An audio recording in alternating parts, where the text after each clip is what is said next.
நீங்க எல்லாரும் இந்த விஜய 100% நம்பலாம். நம்புவோம். நான் உங்களுக்காக மட்டும்தான் வந்திருக்கிறேன். உங்களுக்காக நன்றி கடன் செலுத்துறதுக்காக மட்டும்தான் வந்திருக்கிறேன். சிஎம் சிஎம் பொய் வாக்குறுதிகள் கொடுத்து நான் உங்களை ஏமாத்த மாட்டேன்.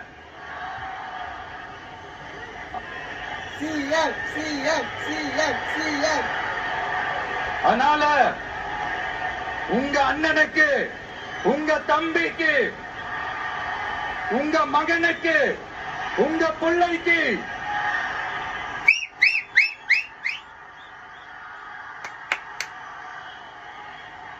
ஒரே ஒரு வாய்ப்பு கொடுங்க. சிஎம் சிஎம் சிஎம் தயவு செஞ்சு விசில் சின்னத்துக்கு ஓட்டு போடுங்க. சிஎம் இது ஒரு விசில் புரட்சி தேர்தலா இருக்கணும். கான்பிடண்டா இருங்க. நல்லதே நடக்கும். வெற்றி நிச்சயம், வெற்றி நிச்சயம், வெற்றி நிச்சயம்.